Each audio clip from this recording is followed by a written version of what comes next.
वचन। हम तुम्हारा दिल दुखाना नहीं चाहते। अर्चना अच्छी लड़की है, लेकिन हम उसे अपनी बहू नहीं बना सकते। यह हमारा अंतिम फैसला है। चड्ढा सिंह अखिलेश को हिदायत देते हुए बोले, ठीक है पापा, फिर मैं भी अपने वचन का पालन करूंगा। आखिर मेरे जिस्म में आपका ही खून है। मैं अपने वचन से कैसे मुकर सकता हूँ। मैं कल ही वापस चला जाऊंगा और अर्चना से शादी करूंगा। अखिलेश चड्ढा सिंह के सामने हाथ जोड़कर प्रार्थना करते हुए बोला, यह तू क्या कह रहा है बेटा। रजनी देवी उदास होते हुए बोली, ठीक कह रहा हूँ मम्मी। आखिर मैं अपने वचन को कैसे झुठला सकता हूँ। अर्चना की माँ को मैं आपकी तरह समझता था। एक माँ को दिया हुआ वचन मैं कैसे तोड़ सकता हूँ। अखिलेश रजनी देवी से लिपटते हुए बोला। अर्चना खामोश चुपचाप सारा तमाशा देख रही थी। वह खुद को कोस रही थी कि उसके कारण आज अखिलेश अपने पापा से उसके लिए तकरार कर रहा था। वह करती भी तो क्या, उसकी आंखों से आंसू टपकने लगे। अर्चना तुम परेशान मत हो, मैं हूँ तुम्हारे साथ और जीवन भर साथ रहूँगा। चलो हम लोग वापस शहर चलते हैं। अखिलेश अर्चना को चलने का इशारा करते हुए बोला। कुछ ही देर में अखिलेश अर्चना को साथ लेकर शहर की ओर रवाना हो गया। रजनी देवी ने बुझे हुए मन से उन दोनों को आशीर्वाद देकर विदा किया। प्रभा और उसका पति रिंकू सिंह अखिलेश को जाते वक्त देखने तक के लिए बाहर नहीं आए। 2 साल बीत चुके थे।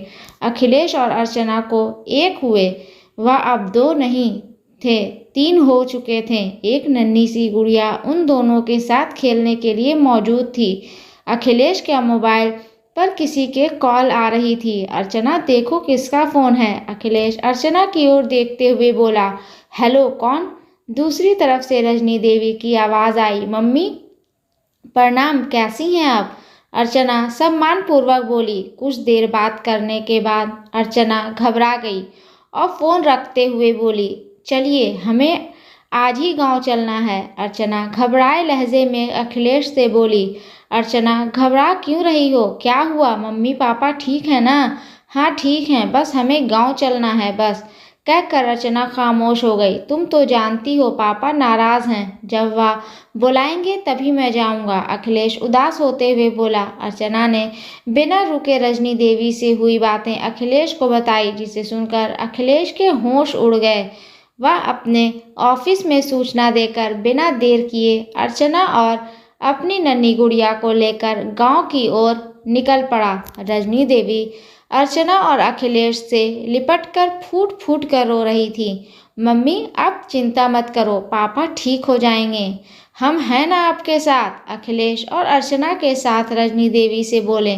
नन्ही गुड़िया को रजनी देवी की गोद में देते हुए अर्चना रजनी देवी का दुख कम करने की कोशिश कर रही थी। अखिलेश के घर से अलग होते ही चड्ढा सिंह को उसके दामाद रिंकू सिंह ने प्रभा के साथ मिलकर अपना असली रूप दिखा दिया था। पहले उन्हें अर्चना अखिलेश के खिलाफ भड़काया, उन्हें अलग करने का ताना बाना खींचा। फिर चड्ढा सिंह की करोड़ों की ज़मीनों को धोखाधड़ी करके अपने नाम करवा लिया था।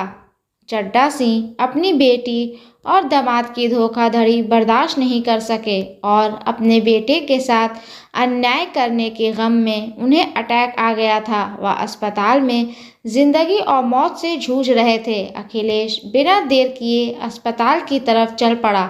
वह डॉक्टर से बात करने के बाद वह अर्चना को मां की देखभाल करने के लिए गांव में छोड़कर चड्ढा सिंह को शहर के सबसे अच्छे हॉस्पिटल में रिफ़र कराकर दिन रात एक करके अपने पिता चड्ढा सिंह को मौत के शिकंजे से बचाने में कामयाब हो गया।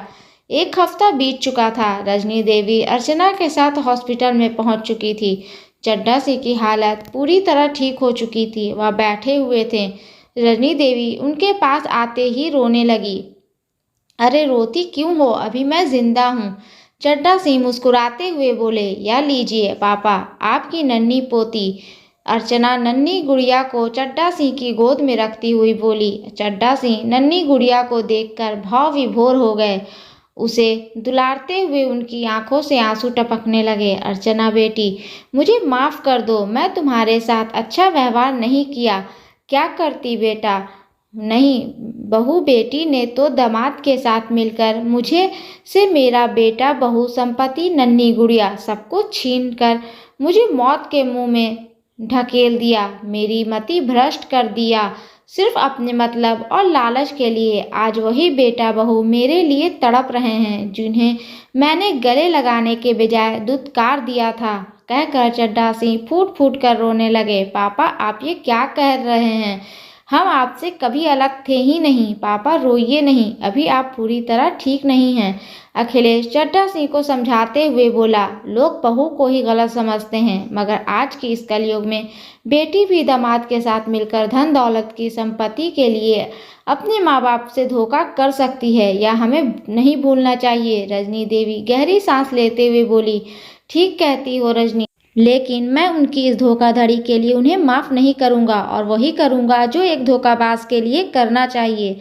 चड्ढा सिंह गंभीर होते हुए बोले, चलिए पापा, घर चलिए, आप अब ठीक हैं। अखिलेश मुस्कुराते हुए बोला, नहीं, मैं अभी गांव नहीं जाऊंगा, मैं कुछ दिन रहूंगा अपनी बहू और गुड़िया के साथ। चड्ढा सिंह नन्ही गुड़िया को पुचकारते हुए बोले, नहीं पापा, अब हम भी यहाँ नहीं रहेंगे, हम सब लोग गांव चलेंगे और वहीं रहेंगे। अर्चना खुश होते हुए बोली, हाँ पापा, मैं रोज गांव से ही ऑफिस जाऊंगा। अखिलेश सामान उठाते हुए बोला। रजनी देवी खुशी से फूले नहीं समा रही थी। अर्चना जैसी समझदार सुशील बहू पाकर चड्ढा सिंह नन्ही गुड़िया के साथ खेल रहे थे। आज उन्हें अपने बेटे अखिलेश पर गर्व महसूस हो रहा था, जिसने अपने वचन का पालन किया और अर्चना जैसी बहू को उनके बुढ़ापे की लाठी बनाकर उनके जीवन में आने वाले कष्टों का निवारण कर दिया था।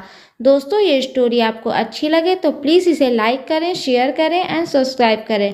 और इस स्टोरी के बारे में आपकी क्या राय है हमें कमेंट बॉक्स में ज़रूर बताएं। और हाँ, बेल आइकन को प्रेस करना ना भूलें, क्योंकि ऐसे ही आने वाली स्टोरी आप तक सबसे पहले पहुंचती रहेगी। धन्यवाद।